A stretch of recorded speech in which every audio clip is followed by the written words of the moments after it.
Uh, Thank you, Dr. Gaurav, for your nice words. Is my screen visible? Yes, sir. Let's see if I can. You can start the site. Yes, perfect. Yeah, okay. Thank you very much, Dr. Gaurav, Dr.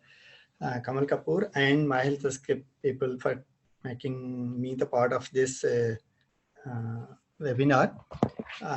My talk which was given to me is on a pterygium management. So, I mean, it becomes a part of an entry segment surgeon. So probably I'll just try to do an justice for that. What's an pterygium? I mean, I think everyone knows that it's an elastotic degenerative condition of an conjunctiva with a wing-like encroachment of conjunctiva onto the cornea. Pathogenesis, which is thought to be, is environmental causes, which is UV exposure, dust, heat, wind exposure. That's why we see a lot of the village people, they come to us with the rural population, which comes to us with an pterygium, and hereditary and in a coronary effect, which is supposed to be that the highest UV exposure comes the nasal side of this. That's why you see more of a nasal pterygiums, and in limbal stem cell defect with fibroblast activation. Classification, we classify in primary and pterygium, and also in a recurrent. Atrophic pterygium, where we don't do anything, is seen in older patients, thin translucent body with thin vessels, where we don't do anything for that. But if it's in a progressive, then we advise on a surgery for that. Signs are asymptomatic, foreign body sensation, discomfort, congestion, which is in a redness, and irritation and giddiness, interference within a precorneal tear film, interference within a vision, obscuring visual axis, or if it induces an astigmatism, and most of the times it's also an acosmesis.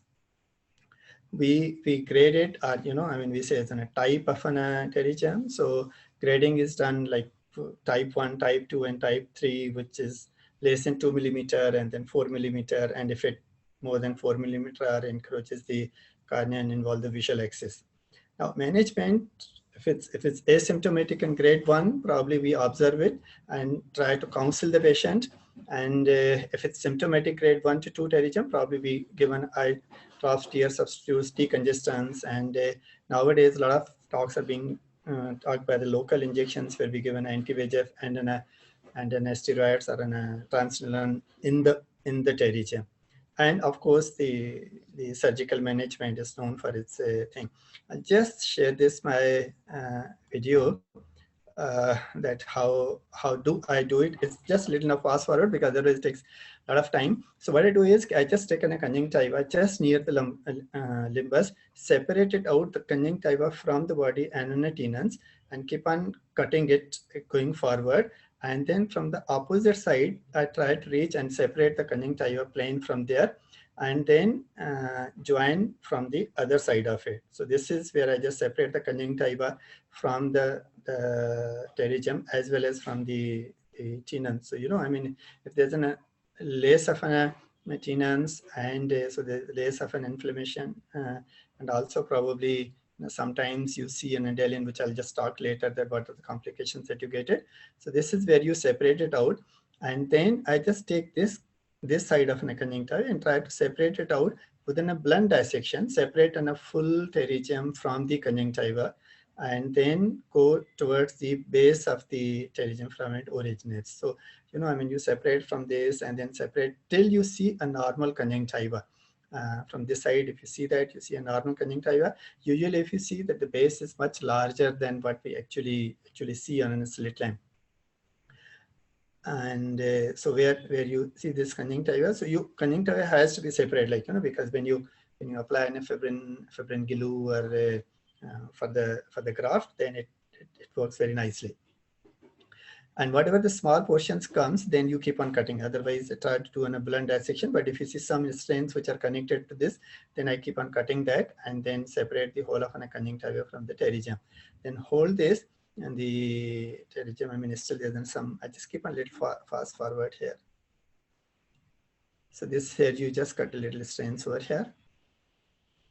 And then you hold this and then cut whole of an pterygium and then pull it off. And then I usually do what says the rex is. So you just hold it, pull it off, and then whatever the small things come, and then I use either on a diamond burr or on a crescent knife. I mean, I prefer crescent knife now because whatever you want to cut it, remove it so that you can do it. It's a little fast forward so you can see that.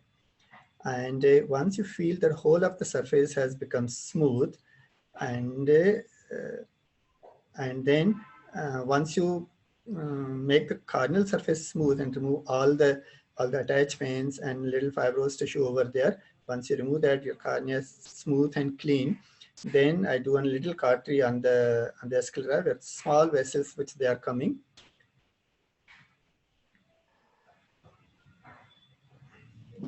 Just a little cautery over here. And then I infiltrate a saline over there to separate a conjunctiva from the tenons, and then keep on again doing a blend dissection for the conjunctiva from this side to that side, and then take this. And then once you hold it, then again I just go there in between that and separate this conjunctiva from the tenons, and then cut the tenons out from here. So your whole of the pterygium is the graft that you're going to take it is purely a conjunctiva with a very, very minimal tenons tissue. Let's go a little more forward. And then what I do is, once I do that, then I do a marking to understand that which is the side that you have to keep it. And then this then a marking with a gentian violet pen. And then you align that when what you have measured that how much the graft you are going to keep it. And once you place it, once you're sure that the size is appropriate, then you reverse this on over the conjunctiva. So this is just see that it's a size is perfect. And sorry, there's a repetition.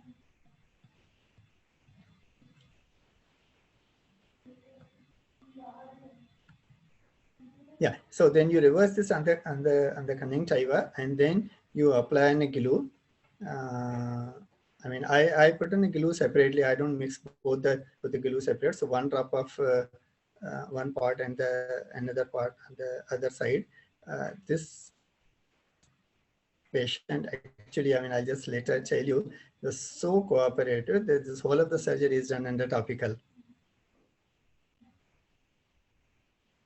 And once you see this graft is there, what I do is I also pull this little conjunctiva. If the tenon is too much, then I just separate the tenon and then fix it over there. So, you know, cosmetically it becomes better. I mean, even if you don't do that, I mean, the conjunctiva grows on that, but I mean, this, I just like it. And then, you know, next day when you see the patient, it's normal. And this is the post-op that how it looks after 3 months. I mean, sometimes you get a double head pterygium, which I'll just go a little fast forward and then tell you the complications which happens. Yeah, so in this, what I do is you just separate both at one time, cut it out, and yeah,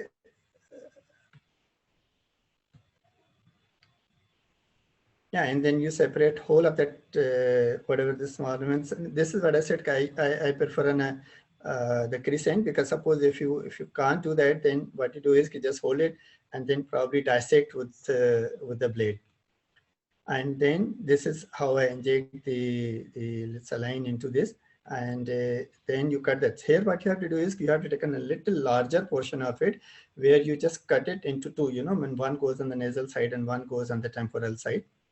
And before even applying the glue, what I do is I just put that, just confirm that it's working fine. So, you know, I mean, so you put on the drop, one drop of this, one drop of this, and see that it's working properly. Because, you know, sometimes the assistant makes, you know, the one part and the second part, they mix. I mean, once it had happened with me, so it didn't work.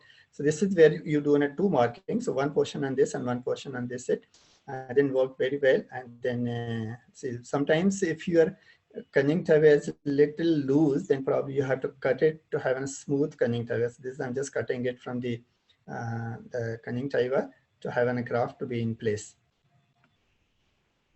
This is the glue, and this is the superior conjunctiva from you taken a graft, and then just put a glue over there and it becomes nice. This is the post-op that how you see superior conjunctiva when you put in a GLU, it looks very nice. And suppose tomorrow, because the conjunctiva region is very fast, and if you really want to tomorrow patient lands up with some glaucoma, surgery becomes still smooth. So what are the complications that we see is that graft contraction if your graft is very small, and graft edema, graft necrosis, granuloma formation, excessive cautery results in a scleral necrosis. You get an infection, recurrence, corneal scarring, and a very rare condition you get an ocular motor restrictions. If you cut it, you go very deep into that and cut it over there. And sometimes you get is an surgical induced necrotic scleritis. Now this is, as I said, is a double head pterygium. So you see this when I did that on both the sides. This is another patient of this, and you see that how the graft looks like this. I mean, this both the graft looks as little, you know, I mean, avascular, and then next day when the patient came, the next day I thought probably it will just heal and then we'll have some vascularization. And then next day when he comes, and then we realize that it is necro. So I thought probably I'll just try if I can do that. So if it's very early, this is how it happens. So what I did, I just opened up and see that how it is, and then I just put it again. Seeing that what is the conjunctival side, and then this patient actually did very well. I mean, this is post-op. I mean, you saw that whole of the necros, and then this was another patient, that how the necrosis happens. The another thing that you see is the graft edema. Usually if it's in the, I mean, maybe in a second post-op date, about in a week, you have to just counsel the patient, wait for a time. Sometimes if you see a lot of yellow or the heme which is coming over there or in the plasma, just given a 26 number needle prick, and then whole of thing will just come and immediately the graft will adhere to this. This is how it looks post, I mean, once you do that.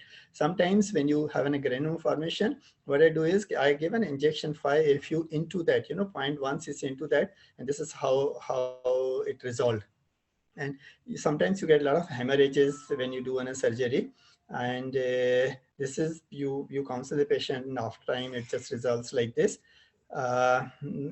This is sometimes when you take the superior conjunctiva from where you have taken the graft, so it just conjunctiva retraces back. Probably, sometimes the GLU doesn't work or the patient keeps on moving, because I do a lot of nowadays under topical.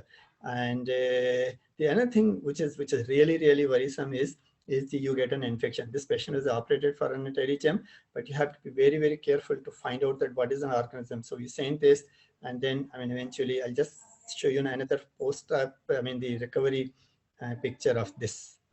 Thank you very much. If there's any questions, I'm ready to take it.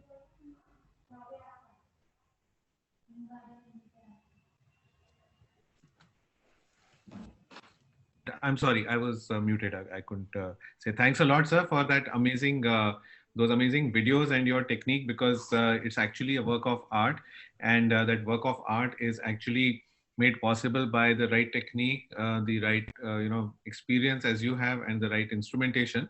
So here I would like to ask Kamal if he would like to give any expert comments, Dr. Kamal Kapoor, on the brilliant surgery that we saw, and if you would like to. I think, Gaurav, you can't ace an ace. So, you're asking me to comment upon surgery by Sir, who's a doyen and is a senior, and I think it was a perfect. In fact, I was watching in awe, and I realized that, it takes so much of precision, so much of skill, and so much of experience to be able to deliver what he was delivering there. So I think it was just perfect, just perfect. Thanks, Kamal. Kishore sir, is there a role for a burr? I've seen people use a burr in addition to doing the beautiful dissection as you showed. And does that help in any way? Yes, the thing is, within a diamond burr, what I've seen is, suppose if you have too much of a fibrosis on the cornea, and if you do that, see the reason for doing how I do a dissection or when we do a burr, the reason that is the less inflammation which you leave on the cornea, the less inflammation or the recurrence of pterygium which happens. Right.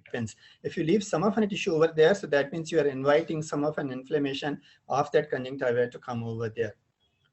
Right, right. So, in fact, we have a question, and I would encourage all our attendees that please send in your questions either on the chat box or on the Q&A, and we'll be happy to answer and take these questions. So, I have a question from Dr. Saurabh Jain, and he's requesting to understand how to identify early necrosis or failure, and is it more common with glue in comparison to suture?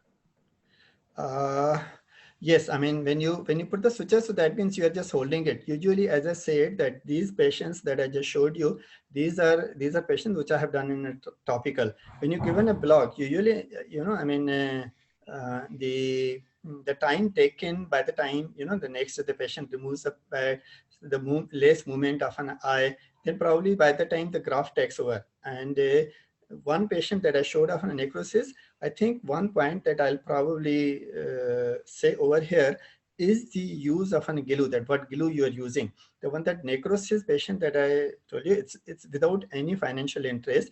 That patient I had used an Relisil. So, but I mean, after that, I have realized that I'll never use an Relisil. Whatever patients I use within a Baxter, I have never seen any of a graft which which is not adhered. So once, how you see an early necrosis, once you see the vascularization when you put on a graft, you see some vessels which are just going to come on that. If you see there are no vessels on the next day, so think of it, either there is some heme or some plasma.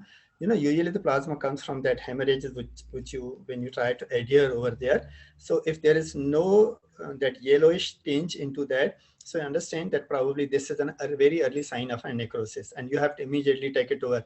This patient, I just waited. I thought probably it's going to take over, but next day, I mean, I realized that no, I mean, this time to take it. But if you see necrosis or you see some whitish or an avascular thing, immediately take on a patient again to theater, open up, see the conjunctival side.